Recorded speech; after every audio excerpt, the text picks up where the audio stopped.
wabarakatuh. Alhamdulillahi rabbil alamin. Salatu wassalamu ala rasulillah. Sebagai hamba, perbanyakkanlah kita melafazkan kalimat tahmid Alhamdulillahi rabbil alamin. Selawat dan salam kita ke atas Rasulullah yang bersusah payah dengan penuh amanah menyampaikan risalah. Allahumma salli ala Sayyidina Muhammad wa ala ali Sayyidina Muhammad. InsyaAllah pada pagi ini yang saya hormati Tuan Imam, Jawatankuasa, tuan-tuan, ibu-ibu, para jemaah yang dimuliakan Allah Ta'ala. Pagi ini kita menggunakan kitab 77 cabang iman menurut Al-Quran dan juga hadis Nabi SAW. Kita nak bincang pagi ini tentang satu tajuk yang berkaitan dengan daripada 77 cabang iman itu, satu daripadanya adalah pada cabang iman yang ke-14, beriman bahawa wajib mencintai Nabi sallallahu alaihi wasallam, dan kita akan masuk sedikit kalau sempat beriman bahawa wajib memuliakan, mengagungkan dan meninggikan Nabi Muhammad sallallahu alaihi wasallam. Berbetulan pagi ini pun kita berada dalam bulan yang membicarakan tentang satu peristiwa agung, iaitu keputeraan Nabi kita Muhammad sallallahu alaihi wasallam. Kenalah tu, mudah-mudahan sedikit pagi ini dapat manfaat kita daripada apa yang dikarang dan himpunkan oleh pengarang kitab Al-Imam Al-Qazwini Al-Syafi'i rahimahullahu ta'ala. Baik. Wajib mencintai Nabi Muhammad sallallahu alaihi wasallam. Dalam sebuah hadis, satu ketika Sayyidina Umar radhiyallahu anhu berpimpin tangan dengan Nabi Muhammad sallallahu alaihi wasallam. Lalu kata Sayyidina Umar, "Aku mencintaimu ya Rasulullah melebihi segalanya, tetapi aku lebih mencintai diriku." Sayyidina Umar declare pada Rasulullah sambil berpegang tangan dengan Nabi kita bahawa Rasulullah itulah orang yang paling dia cintai. Tetapi ada satu dia kata, tetapi tidak melebihi aku mencintai diriku. Maka Nabi SAW pun bersabda dalam hadis bersumberkan daripada Sayyidina Anas bin Malik Al-Ansari, orang Ansar, orang Madinah. Sebut nama Sayyidina Anas ni yang antara sahabat yang banyak meriwayatkan hadis. Dia meninggal ketika tahun 93 Hijrah. Dan dia meninggal waktu Rasulullah meninggal umurnya 20 tahun. Masih makna muda lah. Dia berkhidmat dengan Rasulullah 10 tahun dengan Rasulullah. Rasulullah bela daripada kecil. Bila Nabi masuk dalam kota Madinah, masing-masing orang Madinah ni datang berjumpa dengan Nabi, berjumpa dengan sahabat. Mereka ini memberi apa sahaja yang orang Muhajirin nak, apa yang diperlukan, sebab mereka berhijrah tak bawa apa-apa. Ada yang tawarkan tanah, ada yang tawarkan tempat tinggal, bahkan ada yang menawarkan lebih daripada itu. Maka satu orang perempuan jumpa dengan Rasulullah, minta Rasulullah ni jaga anak ni. Itulah Anas, 10 tahun bersama dengan Rasulullah SAW. Jadi Sayyidina Anas ni dalam hadis ni menceritakan, kata Rasulullah, la yu'minu ahadukum, tidak beriman di antara kamu. Makna di sini adalah tidak sempurna iman. La yu'minu ahadukum hatta akuna ahabba ilaihi min walidihi wa waladihi wan nasi ajma'in.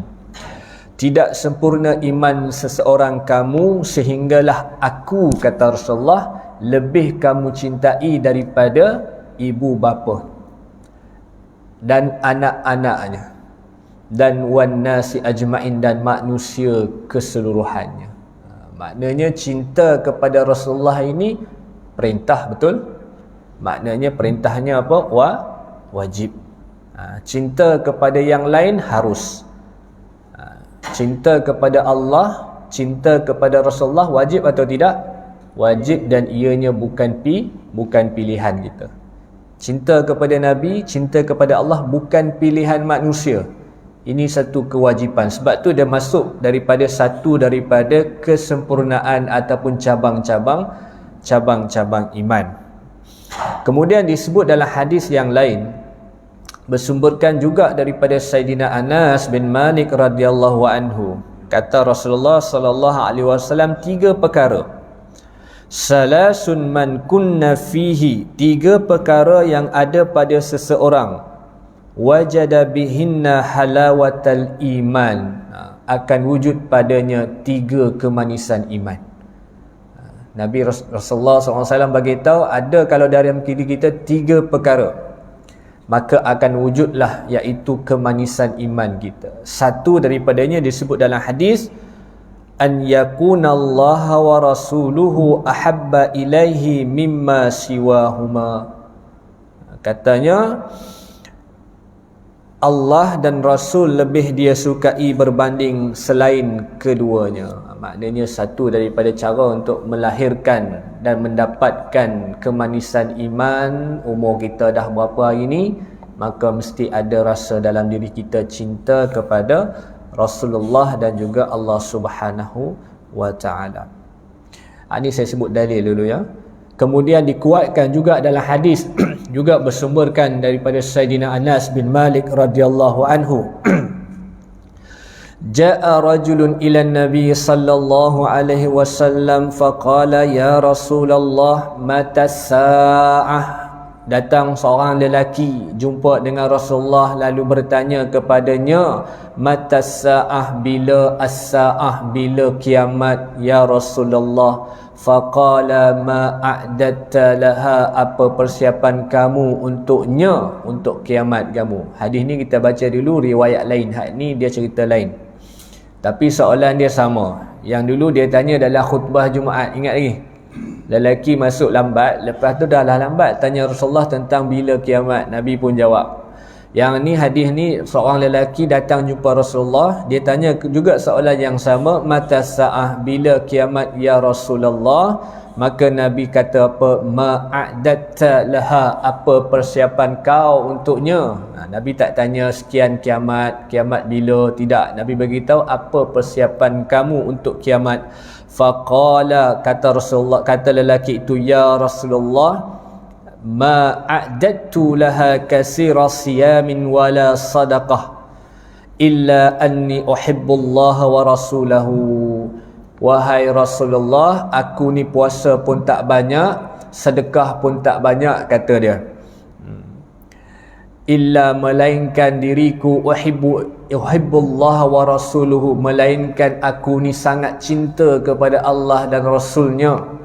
Mendengar jawapan lelaki itu, maka kata Rasulullah sallallahu alaihi wasallam, anta ma'aman ahbabta, kau nanti akan dibangkitkan bersama dengan orang yang kau cintai. Siapa yang dia cinta tadi? Allah dan Rasulnya. Maknanya Nabi jamin dia nanti di akhirat akan bersama dengan Rasulullah sallallahu alaihi wasallam. Besar tak tuan-tuan perasaan cinta kepada Nabi ni? Besar sungguh. Laki ni kata apa? Aku sedekah pun tak banyak, puasa pun tak banyak ya Rasulullah. Takkan dia bohong depan Nabi?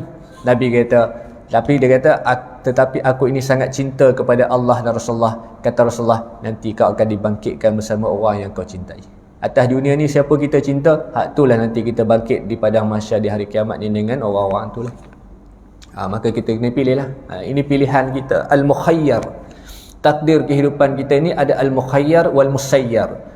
Ada yang boleh kita pilih, macam tuan-tuan memilih untuk meringankan badan, menghadirkan solat berjamaah dan juga duduk dalam majlis ilmu. Ada orang memilih untuk tidak memilih, pergi ke satu tempat dan sebagainya. Sebagaimana saya pada hari ini juga memilih untuk memenuhi jemputan saudara Tuan Haji yang Bali untuk menyampaikan apa sekadarnya yang ada tuan-tuan. Maka pilihan saya, boleh saja saya excuse. Ada mukhayyar. Adapun musayyar ni tak boleh kita pilih.